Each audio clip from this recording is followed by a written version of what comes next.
Thank you very much, Indrasen Reddy garu.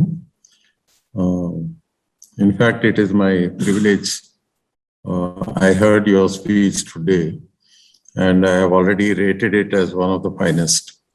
Thank you. It's a sad thing that we could not meet earlier on these issues, though I know you very well. Now, coming to my subject, today we are organizing this webinar basically with the intention of speeding up and trying to bring about pressure into different political systems to act. I just would like to go back, say about 1970, and when the first day was organized, and that's a great success.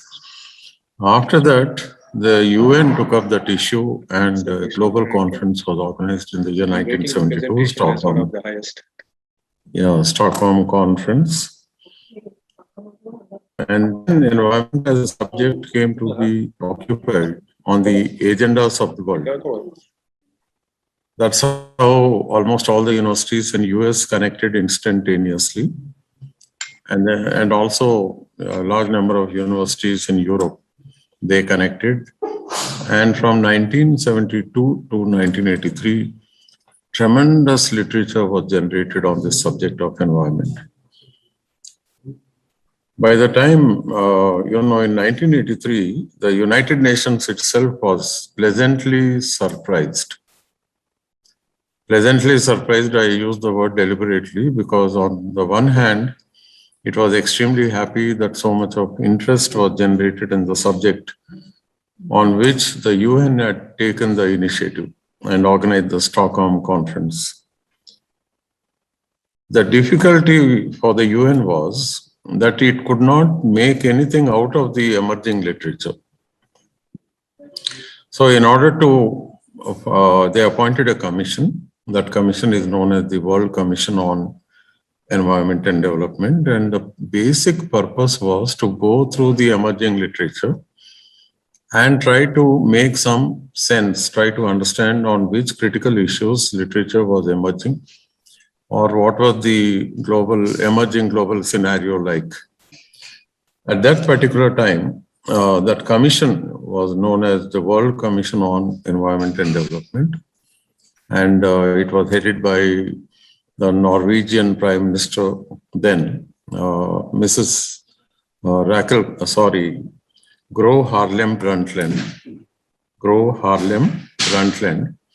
This commission is also known as the Brundtland Commission. And they submitted a report in 1987. I'll come to the report later part, but then that report was placed in a global conference, 1992 at Rio, and the report was unanimously adopted. It is, maybe it's not the time to go into the details of the World Commission report, but it's important that we notice that the World Commission report highlighted global warming as the second most important problem. Then the first one was the depletion of the ozone layer. Third is the loss of biodiversity. Fourth is spreading desertization. And the fifth one was the danger posed by nuclear reactors and nuclear bombs. So at Rio, the nations of the world who met there, they unanimously approved the report, and then they decided to act. That is how, the debate on climate change, we normally take the starting point becomes Rio conference. Because what happened at Rio is United Nations Framework Convention on Climate Change, UNFCCC, that was set up. And the purpose of this special vehicle was, it was created to organize global conferences on climate change with an intention to sensitize the world, and also it can be described as facilitating convergence on this very important subject of climate change. So some kind of a global conference had to be created, and I think from that point of view, UNFCCC definitely it played a very important role. The nations of the world, when they started meeting in the conferences of parties, right from COP1 to present COP26, at least over a period of time, these COP conferences came to command the respect of the world. People are discussing about COP. Scientists are joining, and simultaneously the IPCC, Intergovernmental Panel on Climate Change, it has been working. So on one side, scientific knowledge was being generated. Scientists were coming to a global consensus, and their reports are definitely sensitizing the world and creating a sense of urgency for the nations of the world, for the particularly citizens of the world, citizens living in different countries. So there is a very serious concern. Particularly now, as on today, I think the focus is on climate change overall, worldwide. And in every home, there is discussion. People are discussing. And people living in different countries, they are having a lot of expectations from the present COP26. Friends, I wish to, without going into the details, it's important that we note the Kyoto Protocol and the Paris Accord, and then we discuss the contemporary scene. Now, right now, COP26, the meeting is taking place in Glasgow. And, it has been a lot of fanfare, but I do not see much progress. Though on paper, right now I see a silver lining when it comes to some of the financial institutions. For example, one financial group pledged about $135 trillion. And at least it was a promise. Whether they will be able to know what is this finance they are talking about. They are talking about that they would finance any industry or corporate which intends to take up measures or come up with strategies or going for develop technologies with an intention to reduce carbon emissions. I call it as if this really happens, then we can take it as the financial institutions doing their bit to promote a sense of corporate social responsibility, enabling the corporates of the world to reduce their carbon footprint. Now, a word about carbon, what we call corporate social responsibility, because we are talking about industry, energy and environment and carbon footprint, everything. It's important to note that the industry worldwide, in all the countries of the world, it is important that they change. Climate is changing, but the big question is whether we are changing. When I say we, again, there are basically three components. One is the individual me. Second is the corporates. And third is the, governments. So individually, as per the Constitution of India, we the people, we are all duty bound to protect the environment. Fundamental duties, Article 51 AG. This we have to do. It is our bit, our duty, our sacred duty. And particularly in today's world, we the people throughout the world, we are awakened, we are conscious, we know the problem. We also are aware of the possible solutions. And therefore, we as citizens, every individual, it is our duty to reduce our carbon footprint. When I say carbon footprint, slight changes in our lifestyles. For example, we the people. Now we know there is a global crisis. There is, we know that we are face to face in front of the sixth mass extinction. We are face to face in front of death collectively, all of us. At this time, even in such a situation, it would be inappropriate to say, no, we will not change. Now, what are the big changes we are demanding? Yes, we, all the people living throughout the world, let us reduce our electricity usage, trying to reduce our carbon footprint. Of course, it's not as easy as I say, particularly in colder countries, their home outside is minus 30, minus 40 in Canada, some parts of Europe. So they need that kind of heating, and their houses also are not, they have not been properly built. So anyway, wherever necessary, yes, but otherwise, using the air conditioners as a sense of luxury, though we may consider it to be necessity, but I think small little changes are a must. We have to adjust ourselves and try to reduce our carbon footprint. But this is not the only thing. As Indrasen Reddy has rightly pointed out, a lot of changes are taking place. Everybody is talking about renewable energy. The next major revolution is going to be solar. Wind also, but solar is one big thing which seems to be happening. And in India, yes, we need to take it to the people.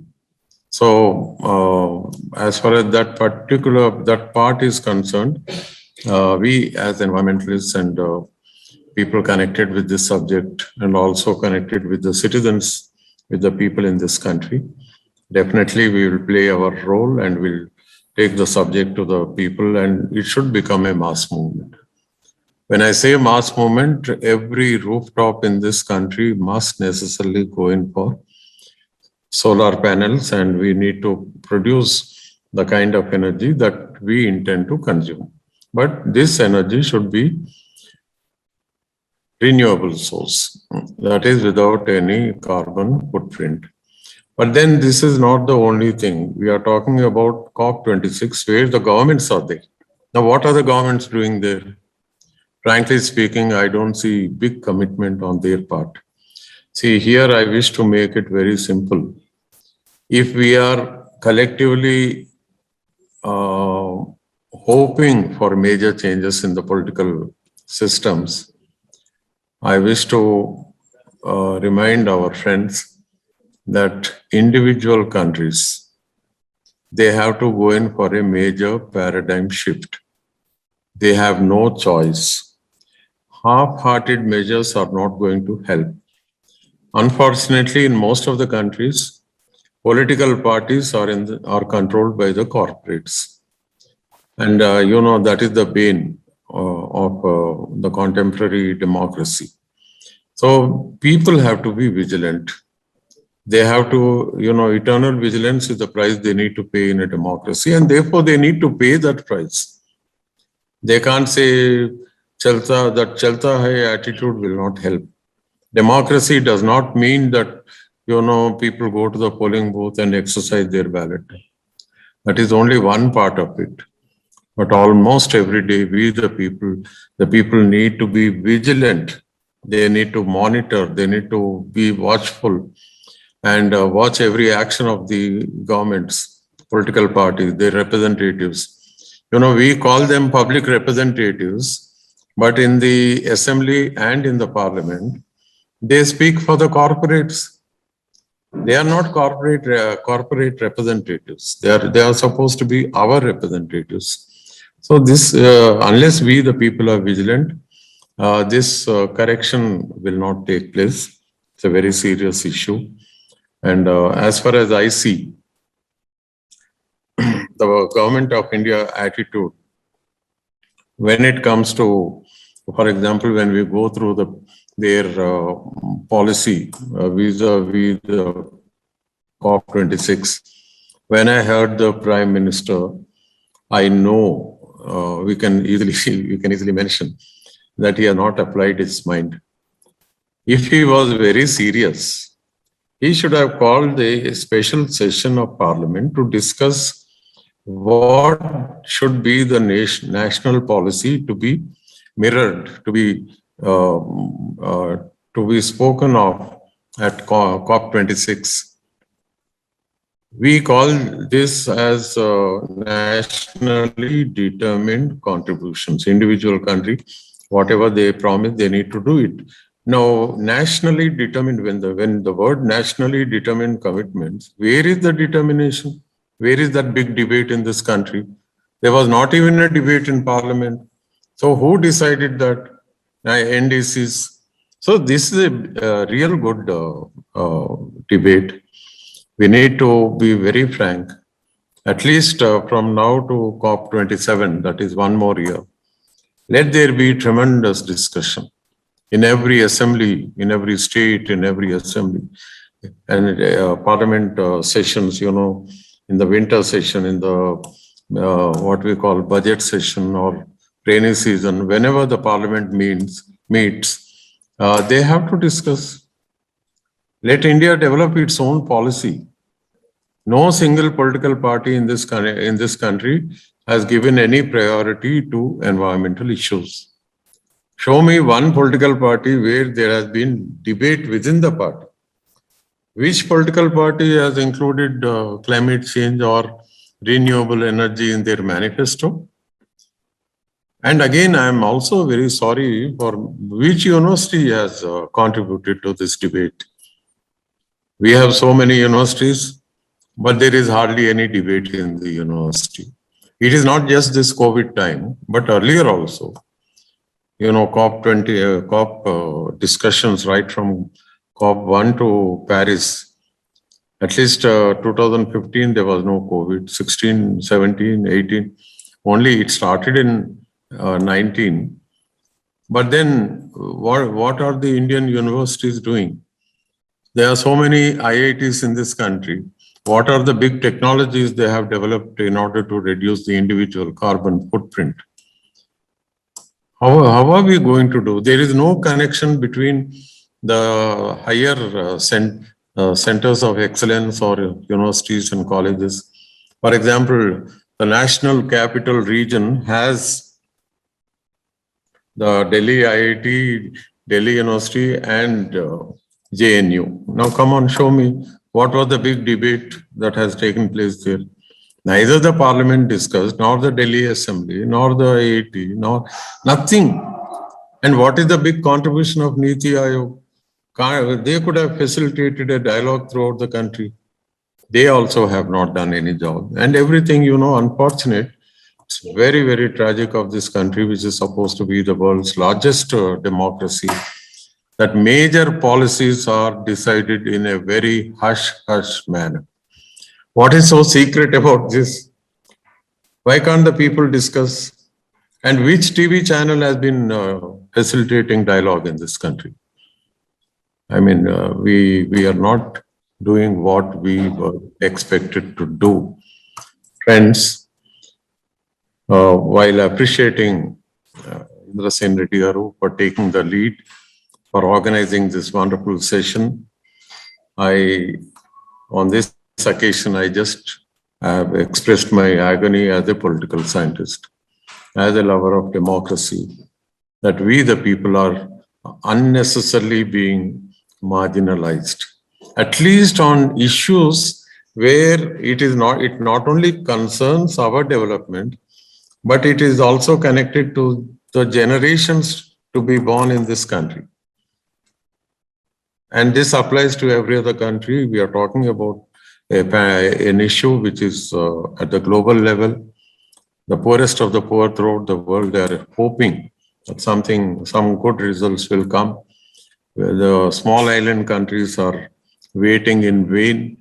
And I think, I hope that the COP26 will seriously discuss. In fact, as my friend Dr. Narasimha Reddy rightly pointed out, the highlight of COP26 is not what they are discussing, but the dissatisfaction that they are not doing enough, that is being highlighted. And at least now we still have, today is 7th, we have another 5 days to go. I hope in the remaining 4 to 5 days, there shall be a consensus, because let everybody be reminded of David Attenborough and how at the age of 96, he addressed the UN and expressed his anguish at the emerging crisis, at least with due respects to his experience. For the last 7 decades, this gentleman has been working. And it is time that we, the people, came together and put some sense in the leaders who are attending there. In fact, they should forget their ego problems and they should genuinely reflect the concerns of the people at the global level. I thank Indra Sen Reddy Garu for the wonderful opportunity given to me. Thank you, sir. Thank you, Professor Garu. I resonate your emotions and fire in your belly. I will certainly meet you. I want to take this to the state of Telangana. I want a movement on energy, and I think we can reignite. Yes. We can certainly reignite with people like you, with people like Dr. Narasimha Reddy Garu and Sai Bhaskar Reddy Garu. We can certainly make this happen. It will, we'll take it to the people, and solar is the need of the hour. And sure. Everyone, it's a school or a college or institution or building, whatever, the moment we talk about a building, there should be solar.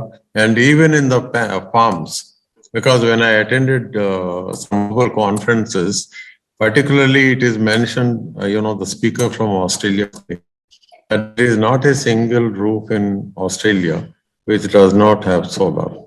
Yes. Why can't we do it? Yes, we should also do it. And I hope in the days to come, we'll all build up a movement and take it forward. Thank you. Certainly, sir.